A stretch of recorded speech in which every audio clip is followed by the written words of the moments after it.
I'm Anna. I'm a mum of 3. I do YouTube and also Instagram. I'm Kat. I am a yoga teacher, blogger and YouTuber, and we are here today to talk about eating disorders. When did your eating disorder start? When I was 17, I snapped my ACL and had a knee reconstruction and was told I could never dance again, which was like my lifelong dream.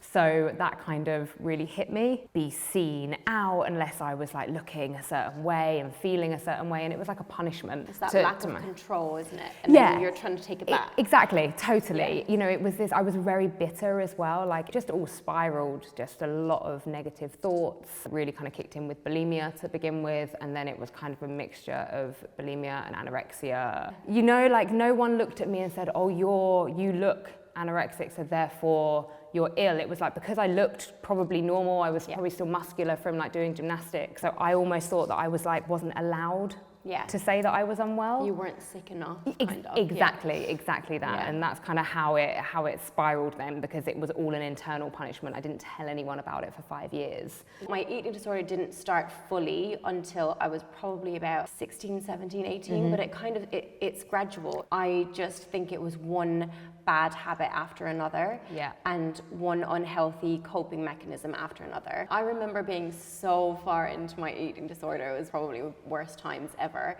and a friend of mine who we'd kind of fallen out and then half got back together, and I just had a thing, it was probably just in my mind, but that she hated me. No matter what, she hated me. It was never gonna go back to what it was. And I remember she saw me after I had gained a little bit of weight, which I wasn't okay with anyway at the time.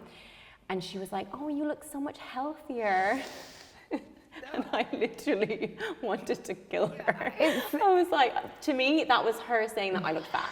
And it wasn't. It's crazy, isn't it? She was probably just being nice. It was just all in my head. And I just felt like, oh my God, I need to lose like 20 pounds.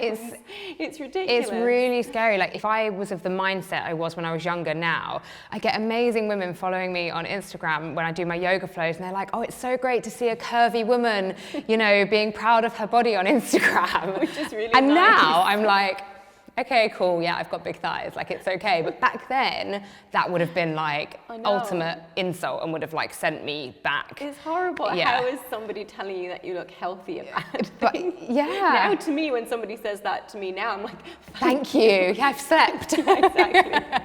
So when for you was the time when you really realised it was like an issue and that you needed to do something about it? There were so many things that happened where that should have been the trigger for me, but you just ignore them. And I think it wasn't until right before I got pregnant that I realised, I probably should stop this.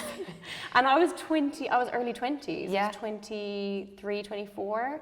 Having children was something that I had to recover for them, which is technically wrong. You shouldn't think that you should have to recover for anybody else. I suppose it's slightly different when you are their home. Before pregnancy, I hated myself so much. I hated my body. And when I found out I was carrying this baby, for the first time, I actually loved a part of me. It wasn't me, it was her. And actually that kind of triggered me to realize that I had to get healthy for myself too.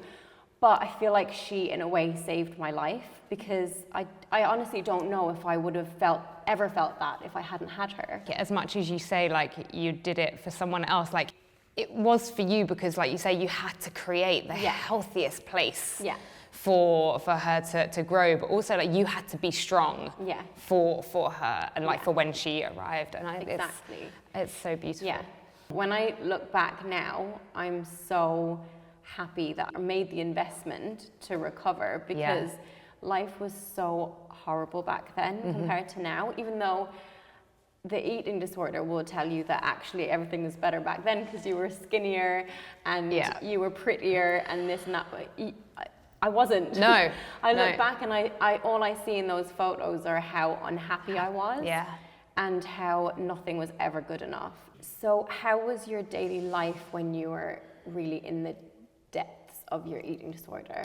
Just all consumed. Every reflection that there was, it was like checking. I was just constantly thinking like, oh gosh, someone's looking at me. So I was on edge. I wasn't able to thrive, and like sometimes I wouldn't go out with friends. In the later stages, I shopped a lot, but I shopped in a very unhealthy way because I didn't want to go home for dinner. So I had a job in London, and rather than go home for dinner, I would just go to the shops. And then by the time I'd get home, I'd be too tired and I'd go straight to bed. And that was my coping mechanism. I remember really, really clearly, my parents had gone away for a weekend and I was in a really, really downward cycle where I was also cutting myself as well.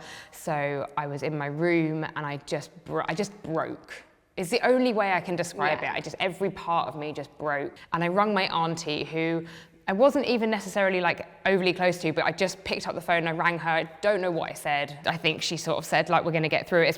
It's all a blur. I don't really remember. 5 years I went and I didn't speak to anybody about it, and it was just torture. And like looking back now, how sad I was. Like really, like I can feel it now, and it feels like so dark and so closed. And if I could have been just a little bit braver, like a tiny little bit braver, and just said to someone, do you know what, I'm just having a really, really bad time. I kind of closed myself off from most people. Obviously I was still close to my family, but they didn't really know that anything was going on for years and years and years. My mum hadn't a clue. She was such a body positive mum. And so for her, I think it was so difficult for her to understand. And I remember she bought a book after she found out, and it was like living with anorexia and bulimia. And I remember thinking it was so sweet. That she really didn't have a clue. But also I thought it was so bizarre that she didn't know anything about it, whereas my life was exactly that. I think like because my dad is very black and white. So for him, he was like, well, just stop. And I was like, it's not really that simple, Dad, I'm sorry. And he was like, just don't do it. And now that I'm older, I can see that it was just his way. It's hard to know really what's right, what's wrong to say, but I think just being supportive in general and just having that kind of listening ear. Sometimes there isn't a right thing to say. No, there isn't. Because you can't be in someone's head. Being in that position, we know that we will misconstrue anything anyone says. Whether it's positive or negative, we'll take it to mean what we think it means, or what the eating disorder thinks it means. So I think just sometimes silence and knowing that they're there. It's actually more about the person going through it, knowing that there are places out there that they can go to. And what I think that would be amazing to see more is actually like what we're doing right now. Like for the mainstream kind of media to like be opening up conversations. And also opening them up to the fact that there is so much information out there now, definitely more than there was when I was a teenager. Oh, without a doubt. And I'm really happy for that. I think it's probably, hopefully, easier now than it ever was to recover from an eating disorder, which is really good. So thanks for watching Hey It's Okay. Make sure you subscribe here for more videos like this. And don't forget to check out the links below for more information on eating disorders. Bye-bye. Bye.